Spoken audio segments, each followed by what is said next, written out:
तर हे ब्लाऊज आपलं कालचं जे होतं ते आपण इथपर्यंतच आलोय. ह्या टक्सच्या टिपा मारून झालेल्या आहेत, फक्त टिपा मारून झालेल्या आहेत आणि इतकं सुंदर त्याला उभार आलेला आहे.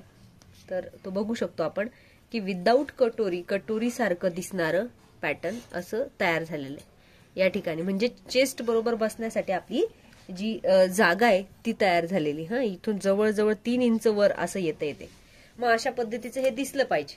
मग आता हे दिसतंय, याला पुढे काय करायचं, तर पुढे ना याला सरळ तुम्हाला मी शिकवलेलं आहे, परंतु जर नसेल लक्षात राहिलं तरी पण काहीच नाही हरकत. याला असं इथून टक्स पासून फोल्ड करायचं. पण हे असं सटकून वगैरे जायला नाही पाहिजे इकडे, तर याच्यावर पण लक्ष द्यायचं. आणि हा टक्स आहे ना थोडासा तरी फोल्ड झाला पाहिजे.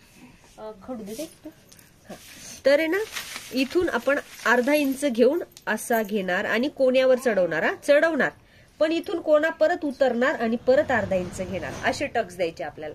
पण शक्यतो या बाजूने सुरुवात करायची, का तर गळ्याचा भाग आहे ना तो असा तिरका तारकाने व्हायला पाहिजे. म्हणून हा पहिले मॅच करून घ्यायचा. मग इथून इथं चढायचं, इथून इकडे उतरायचं. पण इतकं उतरायचं की हा जो शिवलेला भाग आहे हा याच्यामध्येच अडकला पाहिजे, तो तिथून वर नाही गेला पाहिजे त्या रेषेच्या.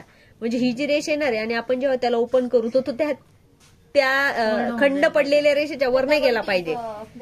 मग चेक्स नाही दिसला पाहिजे. ते नाही, डबल तर नाही, पहिले सिंगल द्या. पहिले अशी अशी अशी, पुन्हा हा दुसरा तसाच फोल्ड करायचा आहे. आणि आपण याला इथून असं फोल्ड केलं की या टक्सवर यायचं, आधी टक्सवर यायचं. म्हणजे तुम्हाला ही सोपी पद्धत सांगितली मी. विदाऊट माप तुम्ही हे असं करू शकता. असं आता इथे टक्स येतोय, इथे टुचतोय मला टक्स, म्हणजे इथे बघितलं तर आपल्याला पाठीमागे टक्स दिसणार आहे. आणि आता आपण अशी अशी अशी टिप मारून घेणार. एक टिप मारा अगोदर. आणि हा असं छानपैकी टिप मारून असं रेडी झालंय. पाहिजे तर तुम्हाला याच्यावर डापटिपा देता येतात, पण जर गरज नसेल तर डापटिपा देऊ नका. आणि हे पॅटर्न जे आहे ते इथपर्यंत असं बाही लावून रेडी झालेलं आहे. आता आपण याला फिटिंग कशी करणार आहे, तर सर्वप्रथम आहे ना बाहीला फिटिंग देण्याचं काही कामच नाहीये. बाहीला फिटिंग देण्याचं काही काम नाहीये. तुम्हाला काय करायचं, हे जे सेंटर आहे इथून छातीचा चौथा भाग घ्यायचा आहे. सपोज आपण उलट ठेवून घेऊया म्हणजे लक्षात येईल तुमच्या. आणि एका बाजूची फिटिंग शिकून घेऊया. एकच मिनिट ते ठीक आहे. आणि ना छाती सांगा, या पॅटर्नची छाती किती ग? 36 आहे. 9 चौक 36 असं घ्यायचा. टेप धरायचा, सरळ मध्ये धरायचा. याच्या मापामध्ये 9 घेतला आणि अधिक अर्धा इंच घ्यायचा, म्हणजे किती होईल 9.5. आणि 9.5 ला सरळ खाली घेऊन जायचं. बस फिटिंग. आणि इथून आहे ना तिरकस बाहेर काढायचं. 9.5 ला सरळ खाली घेऊन जायचं, पण असं सरळ नाही द्यायचं, असं थोडं तिरकस मध्ये न्यायचं. म्हणजे पाय कमर फिटिंग आपोआप येऊन जाते. 1 इंच आहे आणि हे 1.5 आपोआप येते तुम्हाला. आणि हे तर इथं फिटिंग द्यायचीच नाही, इथं पण जिथं पाहिजे तिथं जोडू शकता. छातीचा चौथा प्लस अर्धा आणि हा टेप बघा बाहेर गेलेला आहे याच्या. म्हणजे छातीचा चौथा इथं असला तरी अर्धा टाकलाय आणि इथे खूण आली आणि इथून सरळ खाली जोडलं आणि इथून सरळ वर जोडलं बाहीला. आणि एकाच याच्यात कमर फिटिंग तयार झाली. आणि असे ब्लाऊज तुम्ही रेडी करून घालून परवा मला दाखवायची. आपण ब्लाऊज शिवत असताना इथे बघा असं कमी जास्त झालेलं आहे, तर जेव्हा पण असं काही झालेलं असेल तर त्याला कट करून टाकायचंय. आणि ते कट केल्यानंतर हे आणि हे शोल्डर दोन्हीही मॅच करायचे फिनिशिंग देऊन. आणि मॅच केल्यानंतर मग तुम्हाला पाहिजे तसं असं ठेवा.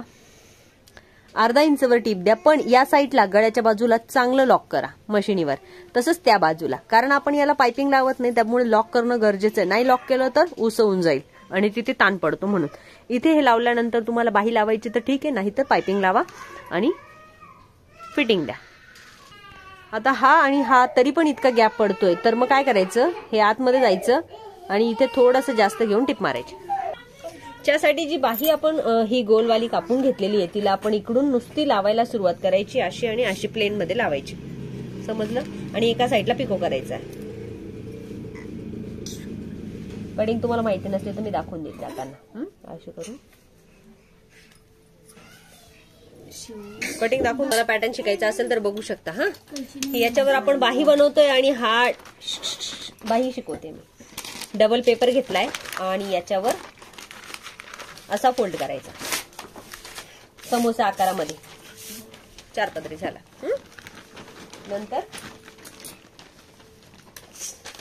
तुमचा जेवढा 4 पदरी झालेला आहे ना त्याला डायरेक्टली असा घेऊन इथे एका साईडला दाबायचा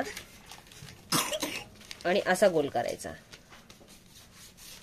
या बाहीला एक लिमिटेशन असतं, ती 3 किंवा 4चीच बनवता येते. एक लिमिटेशन असतं की ती तेवढ्या उंचीची बनवायची.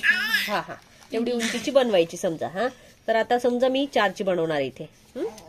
तर ही आपण आधी करून अशी घ्यायची आणि ही एवढं माप आहे ना तुमच्या त्या बाहीच्या बगलाला बसत नसतं, त्याच्यामुळे इथे आणखीन खाली जायचं 1.5 इंच आणि इथे 1.5 इंच वर जाऊन असं कापता येतं. तर मग ही उंची पण वाढते आणि आकार पण येऊन जातो, बाही पण बसून जाते. तर ही बनवून बघा तुम्ही. इथे 1.5 नाही कळालं. हे जे फोल्ड केलं ना, हे किती इंचाचा फोल्ड आहे? अंदाजे फोल्ड. एक पूर्ण पेपर फोल्ड करायचा. आता हा माझा एक पूर्ण पेपर फोल्ड आहे ना, तुमचा एक पेपर पूर्ण फोल्ड केला की तुमच्या लक्षात येऊन जाईल तो मोठा चौकोन तयार होतो. हा छोटा झाला जरा. आपण इथे करू. पेपर द्या ना, नाही तर एक काम करा, पेपर द्या.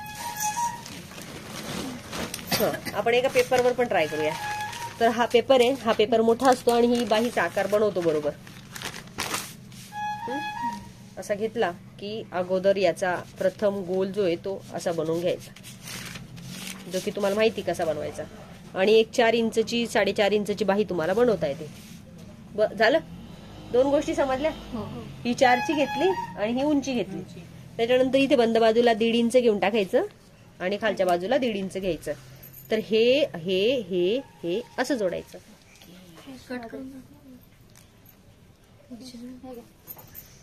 आणि मोठं माप असलं तर मग, जास्त मोठं माप असलं तर सिंगल वर कापायचे.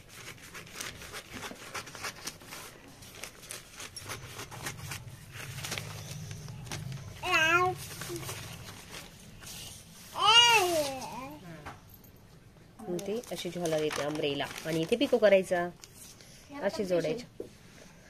याला पण फिश मध्ये टोक येते ना व्यवस्थित, त्याच्यामुळे